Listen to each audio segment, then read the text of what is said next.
Good morning, everybody. So today I want to start out by talking about what are the most important aspects of starting your own blog. So maybe you haven't even decided that this is exactly what you want to do. And I feel like it's my job to kind of tell you why you would want a blog in the first place, why it's important. So maybe you haven't decided to start one, or maybe you feel like you have, but you need some reinforcement behind that decision. So I wrote out a top 10 list of reasons why you should start a blog. So I'm going to look at my cheat sheet while I do that because it's 10 reasons, and we're going to go through that really quickly just to kind of talk through those reasons why you want to. So the first thing is increased SEO. SEO means search engine option, search engine optimization. There's two ways to do that SEO. So it's simple math. It really is just simple math. You get your information out there more when you're, using a blog and you're putting your information out there in a different way. Just like if you were to start a YouTube channel or put things on Pinterest or start an Instagram account, you're just putting more out there in the universe. And that's simple math saying search engine is going to pick you up easier when you have more stuff out there, right? Okay, so number 2 is you create a circle of sharing.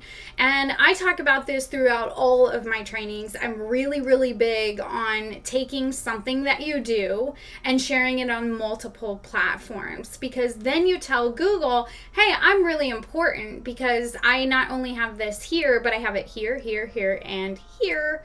And that is your circle of sharing, and that is so important when it comes to search engine option and getting your information out there, in the fact that I can make a Facebook Live and then I can put it on YouTube, and then I can put the YouTube link on my blog, and then I can put the Pinterest from my blog or the graphic from my blog onto Pinterest. So you see how I can do a complete circle of sharing, and that tells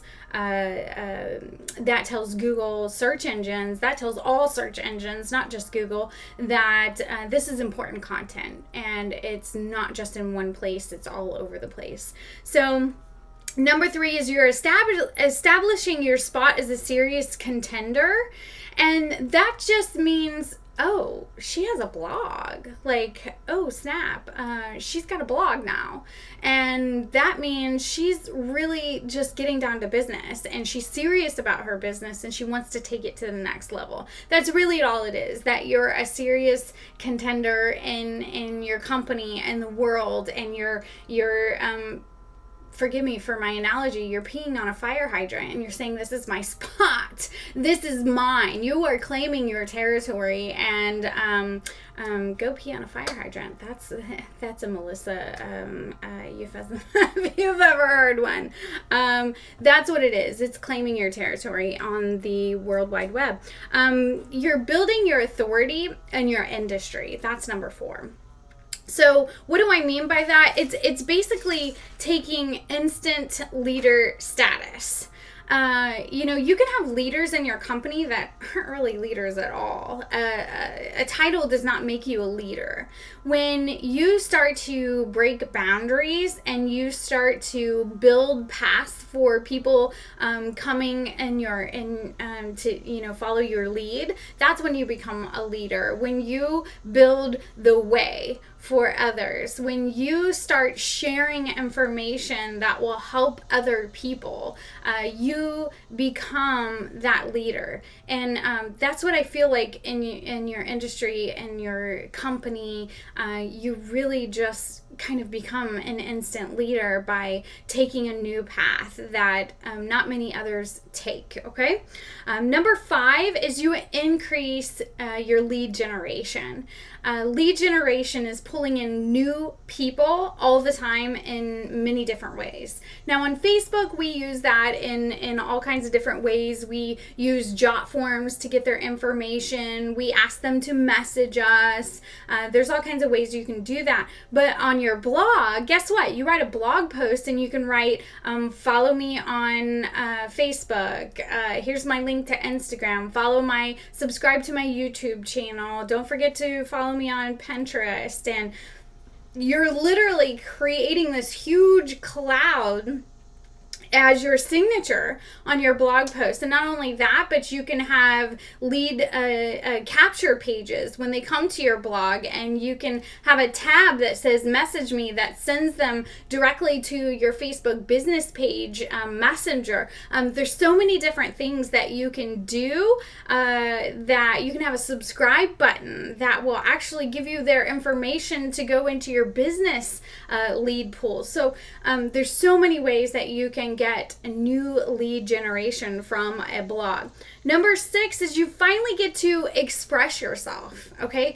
You get to express yourself in ways that you just can't do that on Facebook, on Instagram, okay? So I can go on vacation with my family to North Carolina, and I can write an entire blog post about what we did and all the pictures, and really just show an experience of what we had. And guess what that does? That pulls in people who are looking for information on visiting North Carolina or great vacations to take with your kids.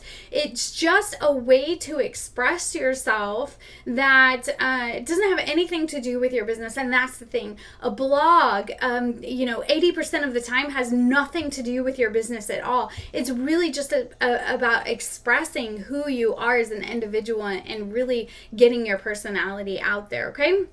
Number 7 is share your knowledge about your industry. And I'm really, really big on that content marketing, okay? So again, this is the 80% that has nothing to do with your business. You're sharing your expertise about your industry. So let's say that you sold jewelry, all right? What that means is that you can now become a leader in your industry about things that matter in your industry. Now, that's how to clean jewelry. People who love jewelry, they need to clean it. People who love jewelry, what do they need to know? They need to know how to travel safely with jewelry, like traveling hacks. They need to know how to store jewelry. They need to know how to layer jewelry, and they need to know how to do different seasonal things and match colors and all that kind of stuff. Allergies. You could go on and on and on about all the things that matter to people who love jewelry. All right, you become this master you're a Jedi master. Think about that. You're a Jedi master in your industry. What are you going to teach people? Has nothing to do with your business at all. That is the beauty of a blog. Number 8, you get to create value for your community. Again, that comes down to content marketing and what you can provide for your community. You can provide other resources for your community that don't even have anything to do with your business or the industry. So what does that mean? That means content that is relevant to time and space, which is seasonal. Okay, that's big. Seasonal things. So how to order the best pumpkin latte at Starbucks with the secret menu. Okay? Who doesn't want to know that? I don't, because I don't like pumpkin spice latte, whatever the stuff is that they do. But you know what? Half the universe does. And they would love to have your secret recipe that you can find on Pinterest that isn't actually on the menu, but you can order at Starbucks. So seasonal content marketing that is relevant to your customers in time and space, and you're talking about fall bucket list and things to do with their kids, and family adventures, and just giving them content that is relevant to the time and the season and the space that they're in at that moment. All right, so you're creating value for your community. So collaborations and influencer marketing. This is something really big that you can do on blogs. You can pull in an expert who is really good in your industry that talks about layering or talks about storage, or maybe they sell some kind of storage. And guess what? Her customers would love to see your jewelry, but you can sell her storage. Like, that influencer marketing and the collaborations that you can do on a blog and pull other people in and have her share with her community and you share with your community, that is huge when it comes to blogs and all the different things that you can get into when it comes to that. So think about all the different things that you can do in that manner with a blog. And then again, you get to take control. Number 10, take control of your own identity. Okay, this is big. This is really big.